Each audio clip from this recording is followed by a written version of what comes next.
विशेषच्या सुरुवातीला महत्त्वाची बातमी बघूया। मनोज जरांगे पाटलांनी 17 दिवसांनंतर अखेर आपलं उपोषण मागे घेतलेलं आहे। मुख्यमंत्री एकनाथ शिंदे यांच्या उपस्थितीत जरांगे पाटलांनी हा निर्णय घेतलाय आणि त्यामुळे मुख्यमंत्र्यांची शिष्टाई अखेर फळाला आलेली आहे। पाहूयात याच संदर्भातला हा रिपोर्ट।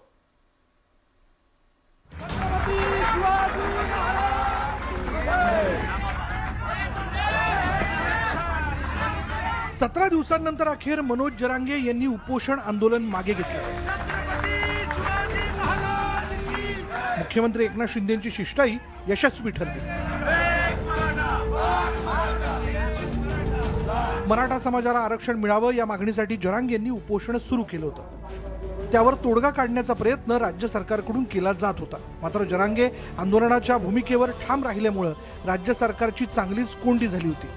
मात्र गुरुवारी मुख्यमंत्र्यांनी जालन्याच्या अंतरवली सराटी गावात जाऊन जरांगेंशी चर्चा केली आणि त्यानंतर जरांगेंनी आंदोलन मागे घेण्याची घोषणा केली।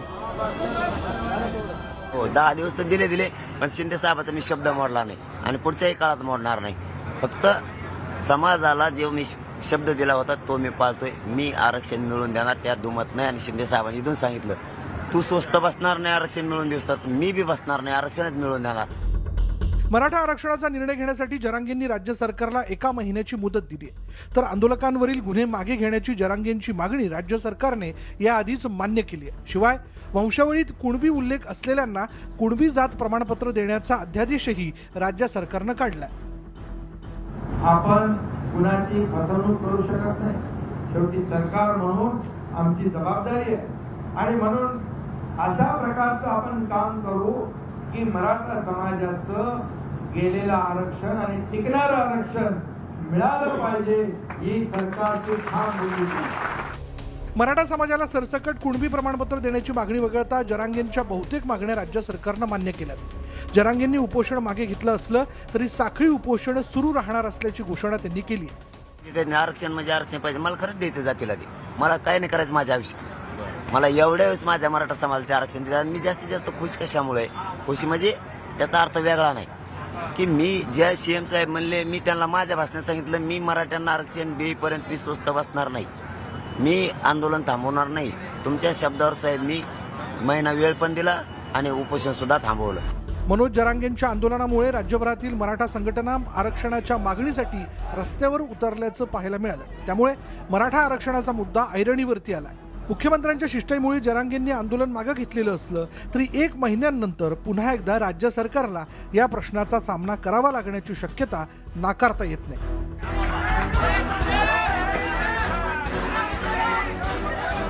Bureau report, news 18 Lokmat.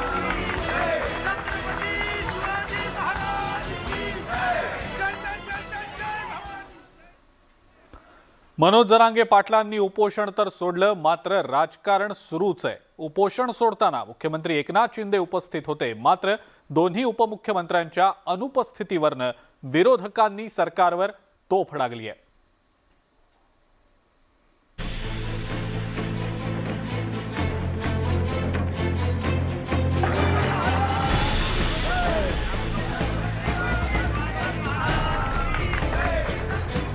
मुख्यमंत्री एकनाथ शिंदेंची शिष्टाई यशस्वी ठरली आणि मनोज जरांगे पाटलांनी त्यांचं उपोषण सोडलं। उपोषण तर सुटलं पण विरोधकांनी राजकारण सोडलं नाही। मनोज जरांगे पाटलांनी उपोषण सोडावं याकरता मुख्यमंत्री एकनाथ शिंदे अंतरवाली सराटीमध्ये आले, पण उपमुख्यमंत्री देवेंद्र फडणवीस आणि उपमुख्यमंत्री अजित पवार यावेळी उपस्थित नव्हते।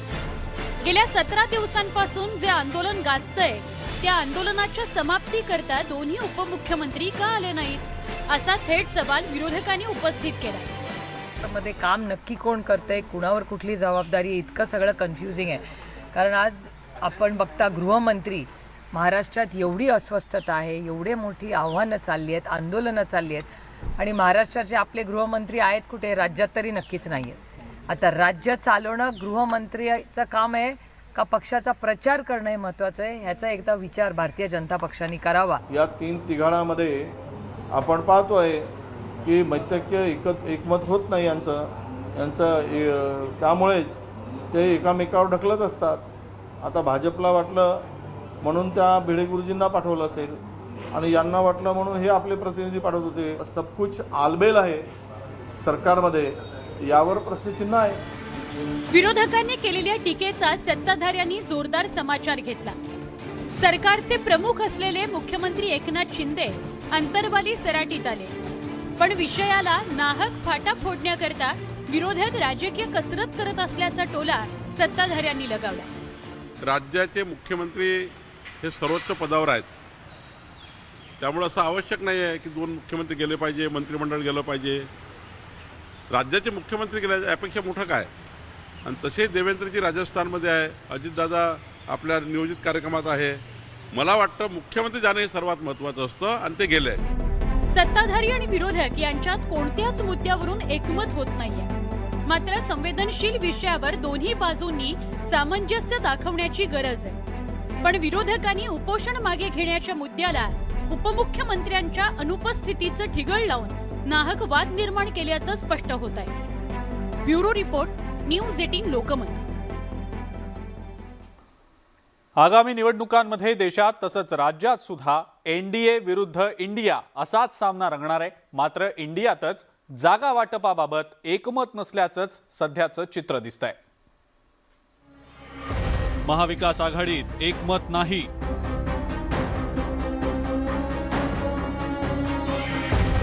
जागा वाटपावरून मतमतांतर.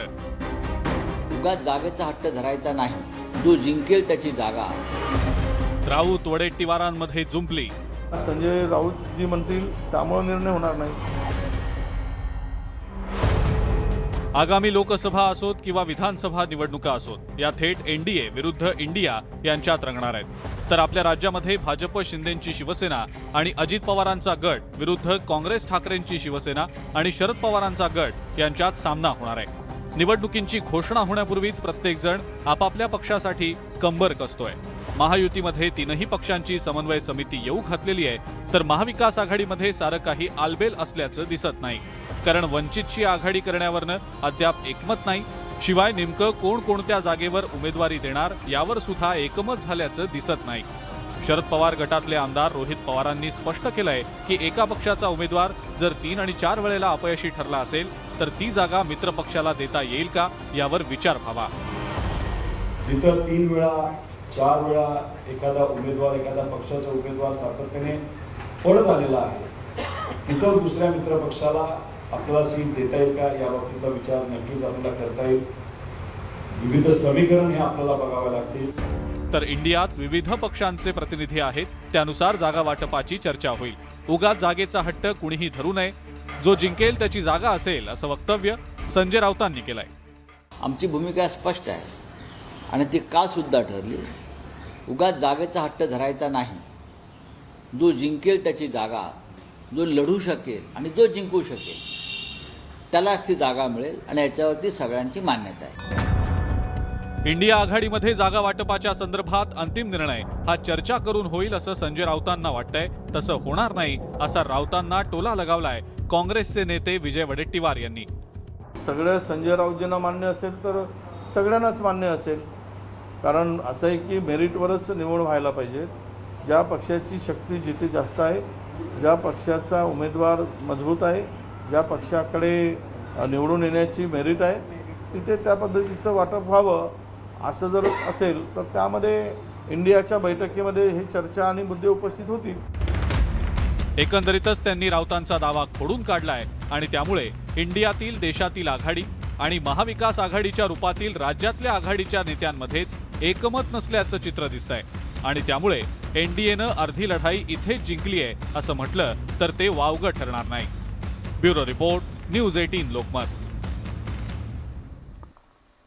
राष्ट्रवादीचे आमदार रोहित पवार आणि नितेश राणे यांच्यात जुंपण्याची शक्यता आहे.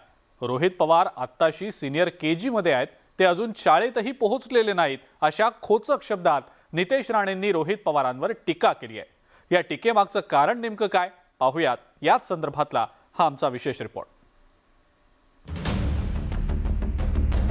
राष्ट्रवादी काँग्रेसचे आमदार रोहित पवार आणि भाजप आमदार नितेश राणे यांच्यात पुन्हा एकदा शाब्दिक जुगलबंदी रंगण्याची चिन्ह आहेत. कारण नितेश राणेंनी रोहित पवारांना डिवचलंय. राष्ट्रवादी काँग्रेसमधील फुटीनंतर रोहित पवारांनी राज्यभर दौरे सुरू केले. विविध जिल्ह्यात जाऊन ते शरद पवार गटाची भूमिका मांडण्याचा प्रयत्न करत आहेत. नुकतंच त्यांनी विदर्भाच्या दौऱ्यात राज्य सरकारवर टीका केली होती. त्यांच्या या दौऱ्यावरून आमदार नितेश राणे यांनी बोचरी टीका केली. काय आहे, रोहित पवार अजूनपर्यंत सिनियर KG मध्ये आहे, अजून शाळेमध्ये पण पोचलेला नाही आहे. जोपर्यंत अजूनपर्यंत मिशा आणि दाड्या पण त्यांना फुटलेल्या नाही आहेत, आवाजाचा कंठ पण फुटलेला नाही. थोडं आत्ताच अंड्याच्या बाहेर आलेलं आहे, थोडं जग पाहावं, अनुभव घ्यावा. सगळं जगभर फिरण्यापेक्षा थोडा कर्जतमध्ये लक्ष घातलं ना तर माझी आमदार लिहिण्याची वेळ येणार नाही. रोहित पवार आणि नितेश राणे यांच्यात वाकयुद्ध रंगण्याची ही काही पहिलीच वेळ नाही. यापूर्वीही या नेत्यांमध्ये शाब्दिक चकमक झाल्याचं बघायला मिळालंय. नितेश राणेंनी रोहित पवारांना पप्पू म्हणून संबोधलं होतं. त्यावर मला कोणी नितेश राणे म्हटलं नाही याचा अभिमान आहे असा खोचक प्रत्युत्तर रोहित पवारांनी दिलं होतं. लव्ह जिहाद वरूनही या दोघांमध्ये वाद रंगला होता. लव्ह जिहाद आणि धर्मांतर कायद्यावर सगळेच बोलत आहेत, मात्र शक्ती कायद्यावर कोणी बोलत नाही असा टोला रोहित पवारांनी लगावला होता. त्यावर नितेश राणेंनी ही टीका केली होती. शक्ती कायदा हा रोहित पवारांनी त्यांच्या सरकारच्या वेळी आणला असता तर त्यांचे पहिले 2-3 मंत्रीच आतमध्ये गेले असते, आदित्य ठाकरे सकट. हां, म्हणून शक्ती कायद्याचा हा त्यांना कितपत माहिती आहे, पहिलं रोहित पवारांनी त्याला समजून घ्यावं. ते ॲमेझॉनचा ॲलेक्सासारख्या सगळ्याच गोष्टीवर बोलू नये. पहिल्यांदा आमदार झालेला आहे, थोडं पवार साहेबांकडून काहीतरी शिकावं. पवार साहेब कसे मोजकच बोलतात, हां, आणि जे करायचं ते करून टाकतात. हा वेगळा प्रकारचा पवार दिसतो. आता पुन्हा एकदा नितेश राणेंनी रोहित पवारांना डिवचलंय. त्यावर शरद पवार गटानं पलटवार केलाय.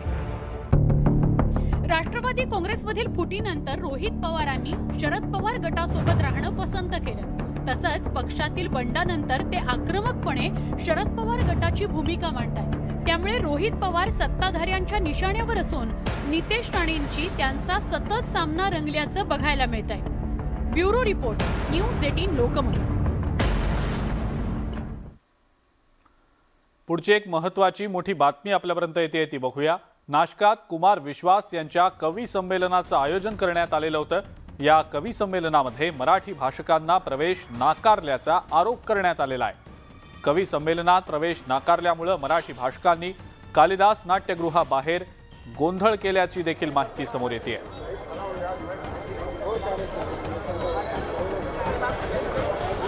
अधिक माहिती या संदर्भातली आपण जाणून घेणार आहोत. लक्ष्मण घाटोळ आपले प्रतिनिधी आपल्या सोबत आहेत सध्या. लक्ष्मण, हा सगळा नेमका काय प्रकार आहे, याबद्दल नेमकं काय सांगताय? नाशिकच्या महाकवी कालिदास कला मंदिरामध्ये ही घटना घडलेली आहे. कवी कुमार विश्वास यांच्या कवी संमेलनाच्या कार्यक्रमाचं आयोजन हिंदी दिनानिमित्त हिंदी प्रसारण भारती सभा यांच्या वतीनं करण्यात आलेलं होतं. आणि या कार्यक्रमासाठी काही मराठी भाषिक अर्थात काही ज्येष्ठ नागरिक जे आहे मराठी भाषिक ते देखील त्या ठिकाणी गेले होते.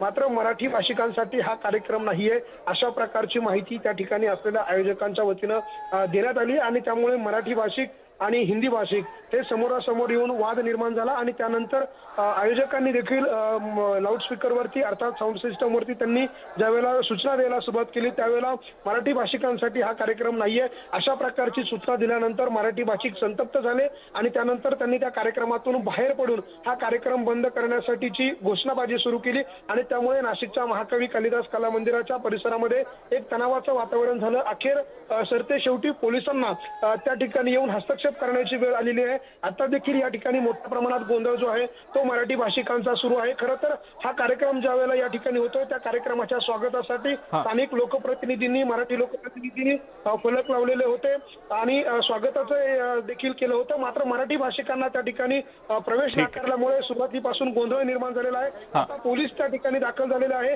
काही लोकप्रतिनिधी देखील त्या ठिकाणी आलेले आहे. त्यामुळे गोंधळाचं वातावरण सद्यस्थिती त्या ठिकाणी आहे. बरं लक्ष्मण, धन्यवाद. सविस्तर माहिती आपण दिलीत त्याबद्दल. पुढची बातमी बघूया. गेल्या रविवारी जळगावमध्ये उद्धव ठाकरेंनी केलेल्या वक्तव्याचे पडसाद थेट अयोध्येमध्ये पाहायला मिळाले. अयोध्येतल्या हनुमानगढीच्या महाराजांनी थेट उद्धव ठाकरेंना अयोध्येत रेड सिग्नल दाखवलाय. पाहुयात नेमकं हे प्रकरण आहे तरी काय. जळगावातील भाषणाचे पडसाद अयोध्येत. हनुमानगढीच्या महाराजांकडून समाचार. उद्धव ठाकरेंना अयोध्येत नो एंट्री.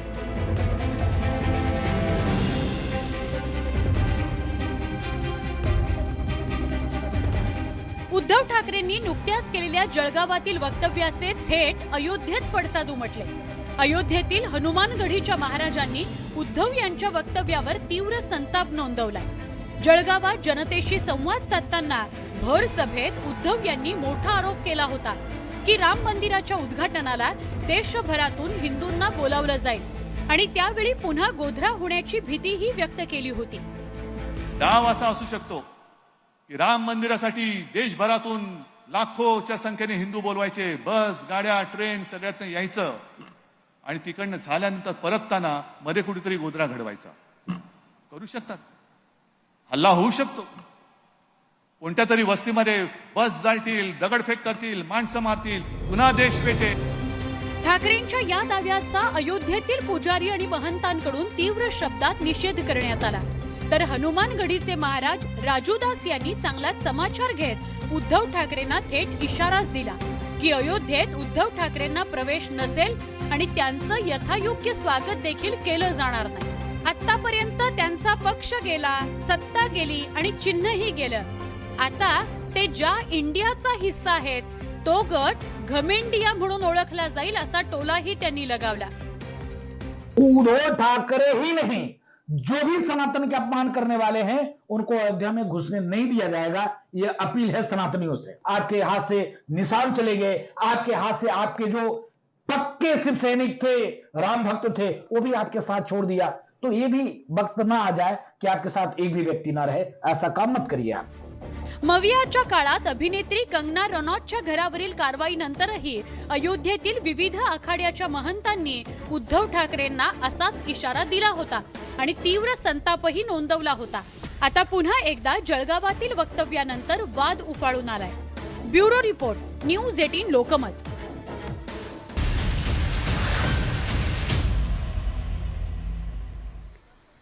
विशेषची सुरुवात आपण एका ब्रेकिंग न्यूज न करतोय. केंद्रीय निवडणूक आयोगानं राष्ट्रवादी काँग्रेस पक्षाचे 2 गट निश्चित केलेले आहेत.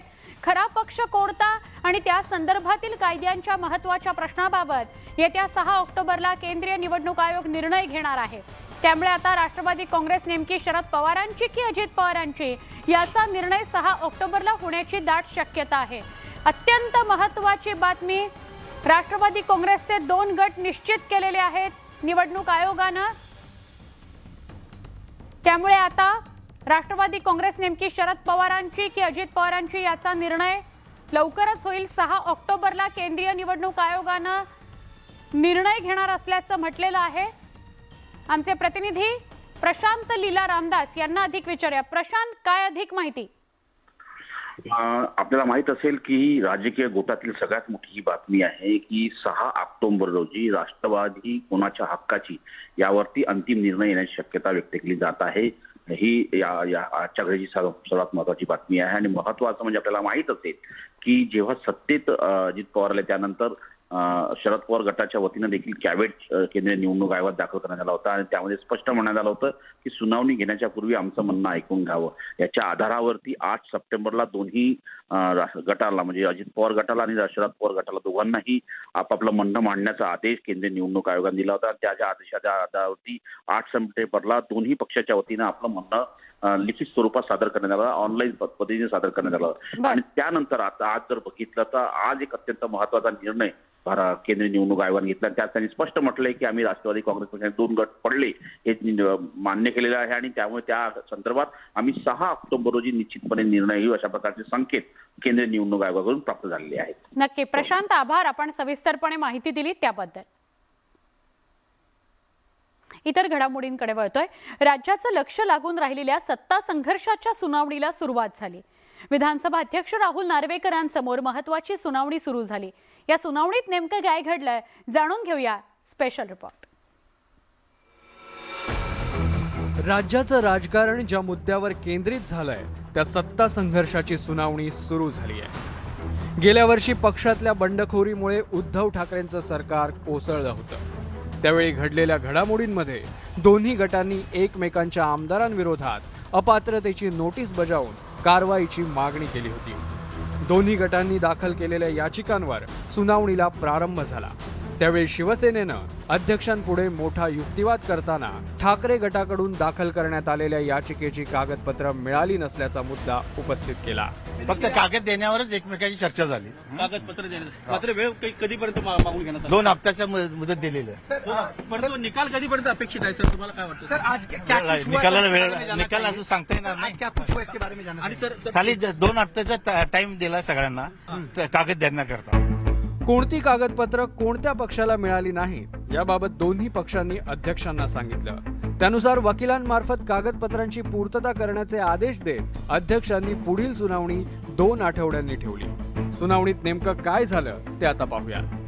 ठाकरे गटाच्या वकिलांनी शेड्यूल 10 नुसार सुनावणी घेण्याची मागणी केली. त्यावर अध्यक्षांनी सुप्रीम कोर्टाने जे सांगितलं त्यावर सुनावणी होणार असल्याचं स्पष्ट केलं. तर शिवसेनेच्या वकिलांनी आम्ही खरी शिवसेना आहोत, आम्ही सच्चे शिवसैनिक आहोत असा मुद्दा उपस्थित केला.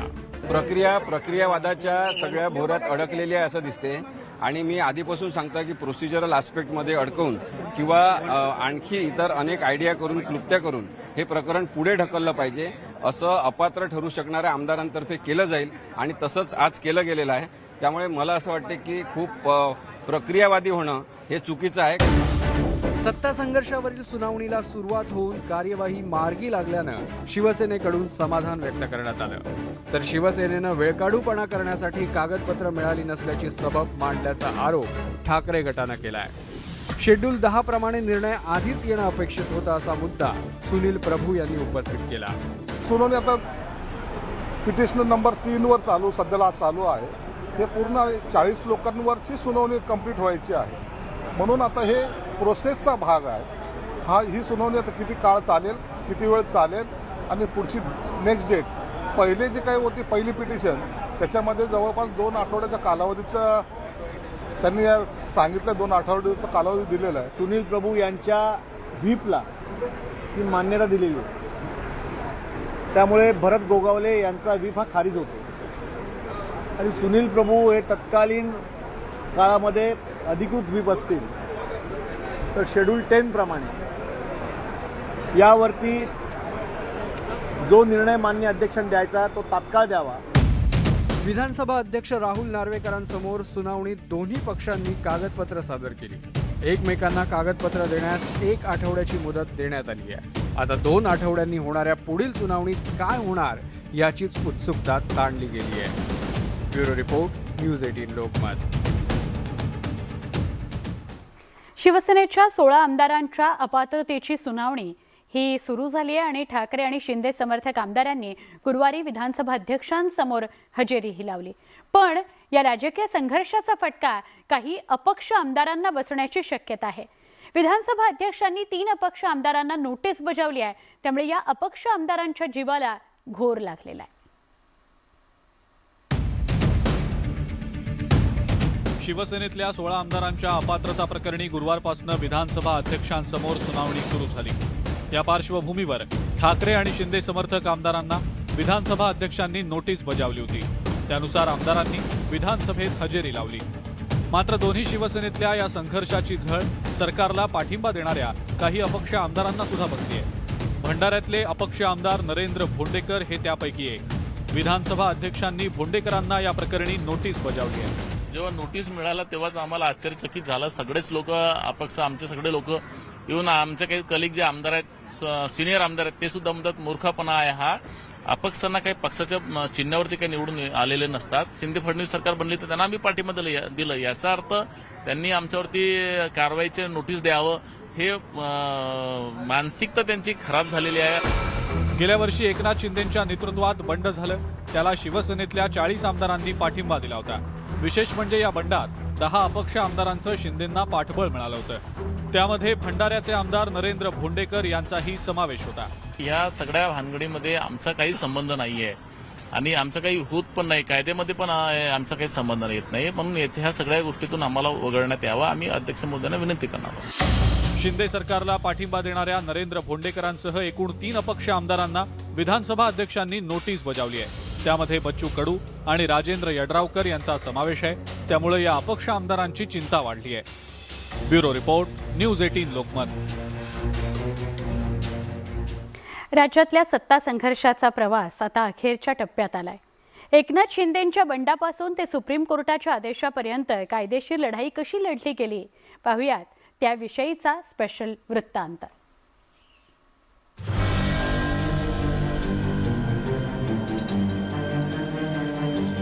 20 जून 2022 ही तारीख राज्याच्या राजकारणाला ऐतिहासिक कलाटणी देणारी ठरली आहे. याच दिवशी एकनाथ शिंदेंच्या नेतृत्वात आमदार आणि मंत्री सुरतकडे रवाना झाले होते. शिवसेनेमध्ये उभी फूट पडली होती. त्यामुळे तातडीनं 16 आमदारांना अपात्रतेची नोटीस बजावली गेली. तर शिवसेना पक्षावरच दावा करत शिंदे गटानं ठाकरे गटाचे 14 आमदारच अपात्र ठरतायत असा दावा केला. परिणामी हा वाद सुप्रीम कोर्टात पोहोचला. सत्ता संघर्ष प्रकरणी सुप्रीम कोर्टात 4 प्रमुख याचिका दाखल झाल्या. पहिली याचिका मुख्यमंत्री एकनाथ शिंदेंच्या गटानं दाखल केली. त्यांनी 16 आमदारांच्या निलंबनाला आव्हान दिलं. तर दुसऱ्या याचिकेत ठाकरे गटाकडून बंडखोर आमदारांना निलंबित करण्याची मागणी करण्यात आली. तिसरी याचिका ठाकरे गटातल्या 14 आमदारांच्या निलंबनासाठी करण्यात आलेली होती. तर चौथी याचिका सुभाष देसाईंनी दाखल केली होती. या याचिकेत 3 आणि 4 जुलै 2022 रोजीचं विशेष अधिवेशन अवैध ठरवण्याची मागणी करण्यात आलेली होती. या सगळ्या घडामोडींमुळे राज्यातलं राजकारणच ढवळून निघालं होतं.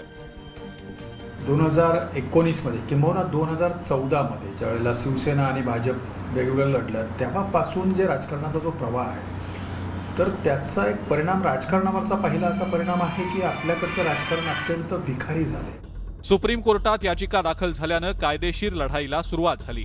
महाराष्ट्रात पहिल्यांदाच ऐतिहासिक राजकीय तिढा निर्माण झाल्यानं राज्याचंच नव्हे तर संपूर्ण देशाचं लक्ष सुप्रीम कोर्टाकडे लागलेलं होतं. सुप्रीम कोर्टातल्या राजकीय लढाईचे महत्त्वाचे टप्पे पाहूया. 25 जून 2022ला सत्ता संघर्षाची केस सुप्रीम कोर्टात दाखल झाली. एकनाथ शिंदेंसह 16 आमदारांना बडतर्फ करण्याची मागणी याचिकेमध्ये करण्यात आली. 27 जून 2022ला सुप्रीम कोर्टानं अपात्रतेसंदर्भातली मुदत अयोग्य ठरवली. 29 जून 2022ला बहुमत चाचणीचा निर्णय योग्य असल्याचा निर्वाळा कोर्टानं दिला. वेकेशन बेंच नंतर त्रिसदस्यीय समितीसमोरही ही सुनावणी झाली. 22 ऑगस्ट 2022ला घटनापीठ स्थापन करण्याचे आदेश दिले गेले. सप्टेंबर 2022 पासून घटनापीठाचं कामकाज सुरू झालं. घटनापीठासमोर प्रत्यक्ष सुनावणी 14 फेब्रुवारी 2023 पासून सुरू झाली. 16 मार्च 2023ला सत्ता संघर्षाची सुनावणी पूर्ण झाली. 11 मे 2023ला सुप्रीम कोर्टानं आपला निकाल दिला होता. सुप्रीम कोर्टानं निकाल देताना प्रतोदची नियुक्ती, राज्यपालांचे निर्णय आणि बहुमत चाचणीचे आदेश या संदर्भात शिंदे गटाला धक्का दिला होता. तर उद्धव ठाकरेंनी बहुमत चाचणीच्या आधीच आपला राजीनामा दिल्यामुळे त्यांना पुन्हा मुख्यमंत्रीपदी बसवता येणार नाही असंही नमूद केलं होतं. तर आता सुप्रीम कोर्टानंतर चेंडू राहुल नार्वेकरांच्या कोर्टात आलेला आहे. मला नाही वाटत की विधानसभेचे अध्यक्ष त्या रेषा ओलांडून काय बाहेर जाऊन निर्णय घेतील आणि राजकारणासाठी जर त्यांनी तसा निर्णय घेतला तर ते प्रकरण पुन्हा सर्वोच्च न्यायालयात जाईल.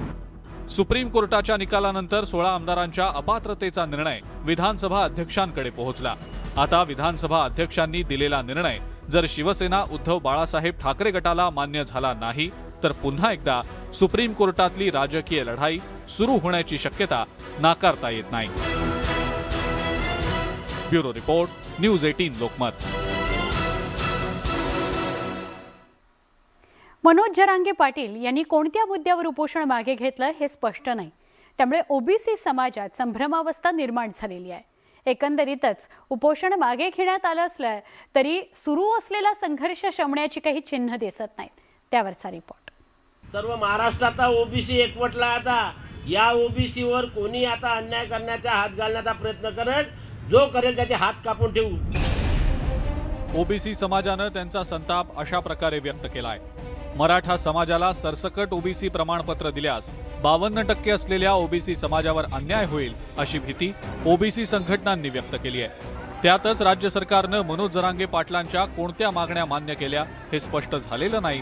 त्यामुळे मराठा समाज विरुद्ध ओबीसी यांच्यातला संघर्ष तीव्र होण्याची शक्यता निर्माण झाली आहे. या आता कोकणातला ओबीसी असो का विदर्भातला ओबीसी असो, सर्व महाराष्ट्राचा ओबीसी एकवटला. आता या ओबीसीवर कोणी आता अन्याय करण्याचा हात घालण्याचा प्रयत्न करेल, जो करेल त्याचे हात कापून ठेवू. सरकारनं आंदोलक मनोज जरांगे पाटलांच्या आंदोलनामध्ये यशस्वी शिष्टाई केली आहे. मात्र आता ओबीसी संघटनांचंही सरकारनं समाधान करण्याची मागणी विरोधकांनी केली आहे.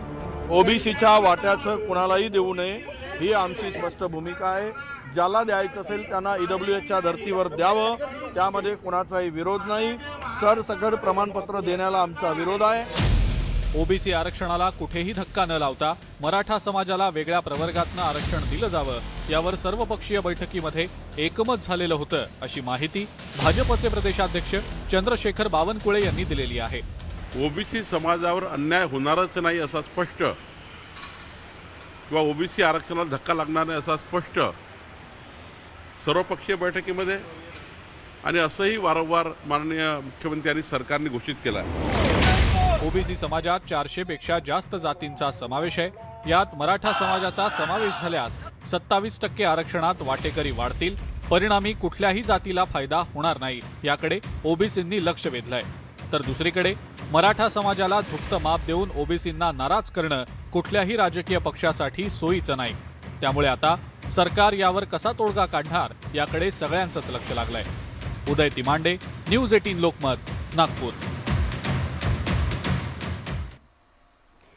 केंद्र सरकारनं 18 ते 22 सप्टेंबर दरम्यान संसदेचं विशेष अधिवेशन बोलावलेलं आहे. या काळात 4 महत्त्वपूर्ण विधेयकं संसदेत मांडली जाणार आहेत. पाहूयात या संदर्भात विशेष.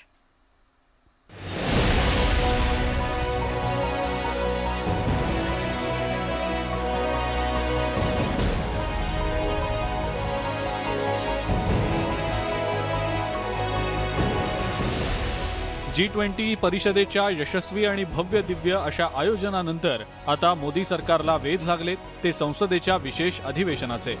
18 ते 22 सप्टेंबर दरम्यान होणाऱ्या या संसदेच्या 5 दिवसीय विशेष अधिवेशनात स्वातंत्र्याच्या 75 वर्षातल्या भारताच्या कामगिरीपासून ते संविधान सभेपर्यंत अशा सगळ्या बाबींवर चर्चा होणार आहे. याबरोबरच 5 दिवसांच्या या अधिवेशनात 4 विधेयकं सुद्धा मंजूर करण्याचा प्रस्ताव आहे. तसंच अधिवेशन काळात 5 महत्त्वाच्या बैठका सुद्धा होणार आहेत. विशेष अधिवेशनामध्ये कोणती विधेयकं? निवडणूक आयुक्तांच्या नियुक्तीसंदर्भातील विधेयक, इतर निवडणूक आयुक्तांच्या नियुक्तीशी संबंधित विधेयक, पोस्ट ऑफिस विधेयक 2023, advocates amendment bill 2023, press and registration of periodical bill 2023. मुख्य निवडणूक आयुक्त आणि इतर निवडणूक आयुक्तांच्या नियुक्तीचं नियमन करण्याच्या विधेयकावर 10 ऑगस्टला राज्यसभेमध्ये चर्चा झाली. या विधेयकानुसार आयुक्तांची नियुक्ती 3 सदस्यांच्या पॅनलद्वारे केली जाईल, ज्यामध्ये पंतप्रधान, लोकसभेतले विरोधी पक्षनेते आणि एक कॅबिनेट मंत्री यांचा समावेश असेल. 18 सप्टेंबरपासून सुरू होणाऱ्या संसदेच्या या विशेष अधिवेशनात प्रश्नोत्तराचा तास आणि 0 तास होणार नाही. त्यामुळे कोणत्याही सदनात खासगी विधेयकं आणली जाणार नाहीत. 5 दिवसांच्या या विशेष अधिवेशनात 4 विधेयकं मंजूर करण्याचा प्रस्ताव आहे. संसदेचं विशेष अधिवेशन येत्या 18 सप्टेंबर पासून सुरू होत आहे. या विशेष अधिवेशनामध्ये 4 विधेयक पारित करण्यात येईल अशी माहिती केंद्र सरकारच्या वतीने देण्यात आली आहे. मात्र या विशेष अधिवेशनाच्या माध्यमातून केंद्र सरकारचा छुपा एजेंडा आहे असा आरोप विरोधी पक्षांनी केला आहे. नवी दिल्लीहून व्हिडिओ जर्नलिस्ट संजीवसह प्रशांत रामदास, न्यूज 18 लोकमत. बुलेटिनमध्ये स्वागत. यशोमती ठाकूर आणि नवनीत राणांमधला वाद हा सध्याच्या घडीला विकोपालाच गेलेला बघायला मिळतोय. आता यशोमती ठाकूर कायदेशीर पावलं उचलण्याच्या पवित्र्यात आहेत. राणांविरोधात थेट अब्रू नुकसानीचा दावा दाखल करण्याचे संकेत त्यांनी दिलेत. तसंच राणांच्या वक्तव्यांची चौकशी करण्याचीही मागणी त्या करणार आहेत. ठाकूर राणांमधला वाद विकोपाला. मला म्हणे तू डोंबडी, अरे हाव ना डोंबडी, शेतकऱ्यासारखी मी. ठाकूर आता कायदेशीर पाऊल उचलणार. तर यांच्यावर मी 100 कोटीचा अब्रू नुकसानीचा दावा टाकते. राणांविरुद्ध थेट अब्रू नुकसानीचा दावा. मराठा आंदोलनाच्या मुद्द्यावरून सध्या राज्याचं राजकारण तापलेलं असताना तिकडे अमरावतीत काँग्रेस नेत्या यशोमती ठाकूर आणि त्यांचे राजकीय प्रतिस्पर्धी राणा दाम्पत्य यांच्यात गेल्या काही दिवसांपासून राजकीय सामना चांगलाच रंगलाय. नवनीत राणांनी आमदार यशोमती ठाकूरांवर पैसे घेऊन दुसऱ्यांचाच प्रचार केल्याचा गंभीर आरोप केला होता. त्यानंतर यशोमती ठाकूर चांगल्याच भडकल्या. त्यांनी राणा दाम्पत्याला खुलं आव्हानच दिलं. तुम्ही आमच्यावरील आरोप सिद्ध करून दाखवा, अन्यथा राजकारणातून संन्यास घ्या. कोणत्याही परिस्थितीत असे बिनबुडाचे आरोप सहन करून घेतले जाणार नाहीत. शेवटी आता यशोमती ठाकूर कायदेशीर पाऊल उचलण्याच्या पवित्र्यात आहेत. राणांविरोधात थेट अब्रू नुकसानीचा दावा दाखल करणार असल्याचे संकेत यशोमती ठाकूरांनी दिले. तसंच राणांच्या वक्तव्यांची चौकशी करण्याची मागणीही ठाकूरांनी केली आहे. तर यांच्यावर मी 100 कोटीचा अब्रू नुकसानीचा दावा टाकते. निवडणूक आयोगाकडे पण तक्रार करणार आहात? बिलकुल, का नाही करणार. निवडणूक आयोग काय झोपा काढताय का? आणि ते ईडी काय झोपा काढताय का? यांच्याकडनं येतात कुठून कडक नोटा. तर यशोमती ठाकूरांना नवनीत राणांकडूनही सडेतोड प्रत्युत्तर देण्यात आलंय. सन्माननीय आमदार रविभाऊ राणा व सन्माननीय खासदार नवनीत राणा यांना कुठलीही कायदेशीररित्या त्याची नोटीस आलेली नाही आणि जर नोटीस कायदेशीररित्या आली तर त्याच पद्धतीने सन्माननीय आमदार रविभाऊ राणा व सन्माननीय खासदार नवनीत राणा त्यांना कायदेशीररित्या त्या नोटीसला उत्तर देतील. यशोमती ठाकूर आणि राणा दाम्पत्यातील हा वाद दहीहंडीपासून बराच विकोपाला गेलाय. दोघांमधील आरोप प्रत्यारोप दिवसेंदिवस वाढतायत. आता हा वाद कोर्टात जाण्याच्या उंबरठ्यावर येऊन ठेपलाय. Bureau report, news 18 Lokmat. रोज रात्री 8 ते 9च्या दरम्यान वेगवेगळ्या दिवसभरातल्या महत्त्वाच्या घडामोडींवरचे विश्लेषणात्मक असे स्पेशल रिपोर्ट्स घेऊन आम्ही तुमच्यापर्यंत पोहोचत असतो. आज इथेच थांबतोय. ताज्या बातम्यांकरता पहा फक्त न्यूज 18 लोकमत.